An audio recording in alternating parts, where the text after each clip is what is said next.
Hi, I'm Chris Montoya and I sell houses, and this is Kyle Horn.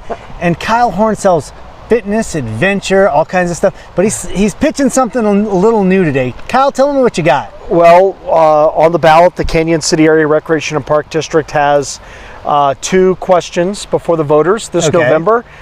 Questions 6A and 6B to construct and operate a recreation center. Very cool. So what do the voters get if they vote yes on that? So what you get right now is a 61,000 square foot facility that would have multiple bodies of water.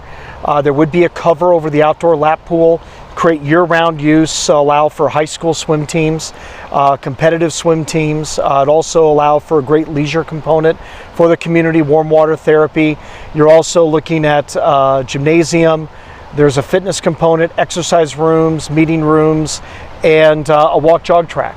So it is a full-service recreation center that other communities have that are operated by special districts, and it's just our turn to have the discussion. Yeah, you know, the thing I think about that, when I see other communities, it seems like communities our size already have big facilities like this and very useful for their community. So where are you guys thinking about putting this? Well, it would go at the Abbey. Okay. And there are several reasons for that. One, we've already talked with the master developer. We have a negotiated price, which I can't get into right now. Okay.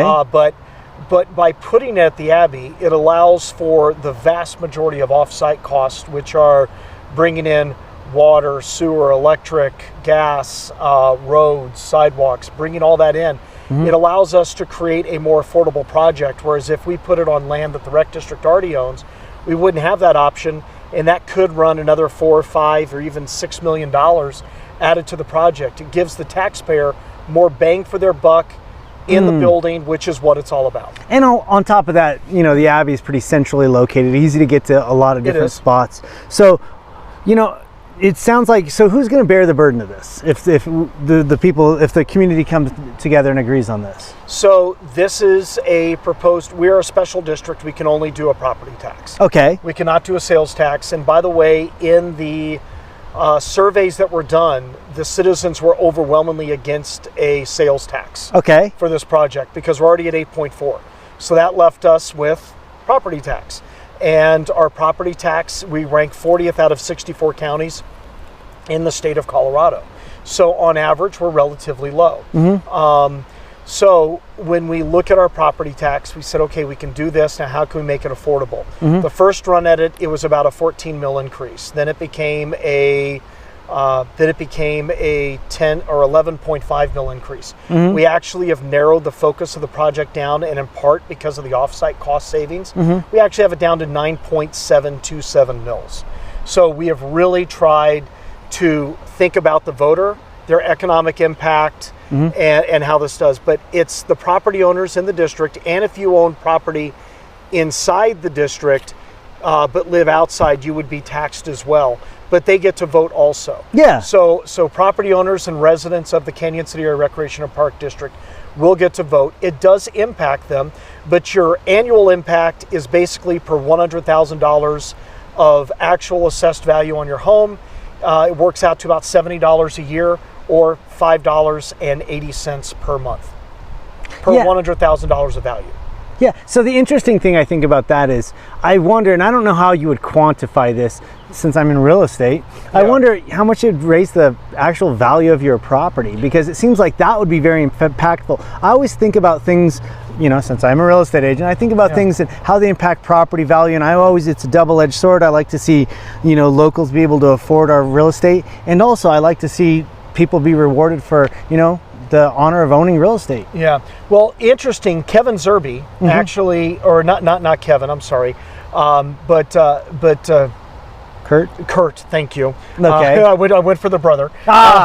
So Kurt Zerbe actually put out a video on this, and explained how that investment would work with the property. He does a much better job of explaining it than I do. And you can actually see that online at mycanyоncity.live. That's mycanyоncity.live, and you can actually see that video to how that does impact. And he basically made the argument for how the money that you spend on taxes will come back significantly more in value for your home. So, and I I'll let him make that argument. Yeah, we actually had an MLS agreement. We had, we've had many discussions in the past about many things, but I'm sure this has come up once or twice. We're friends, and so that's why I kind of asked the question. I kind of led you into that one, but I really do think it's great for the community. It gives us a great opportunity. It adds another thing that we don't currently have, which we have lots and lots of things, but it adds another thing. Gives businesses a reason to come in. It gives our community another good one up.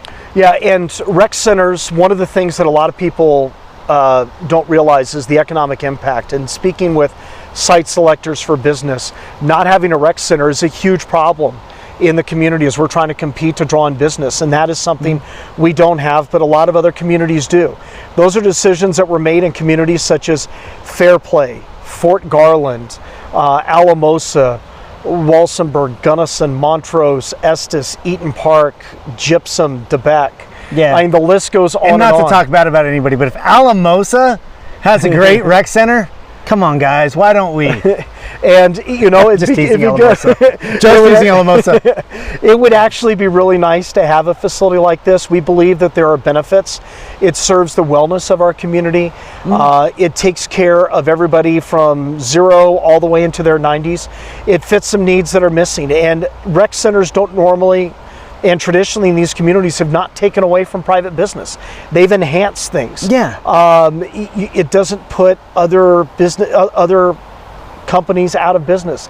It enhances the offerings of a community, and that's what we think that we have put forth. A great proposal, and you can get all the information. Go to our website, ccrec.org, the Citizens website where they're talking about it. The grassroots effort that started on this is mycanyoncity.live. So that's mycanyoncity.live, and this was a grassroots effort from the beginning. Our job was to listen and find out what it is that the community wants, and we put forth a proposal.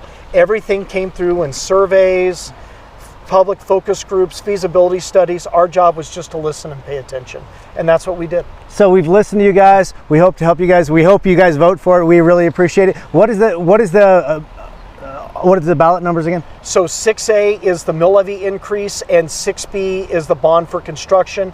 6A will not sunset. 6B will sunset once bonds are paid off. Perfect. Guys, we really appreciate it. We hope you go vote for it. Thanks, guys.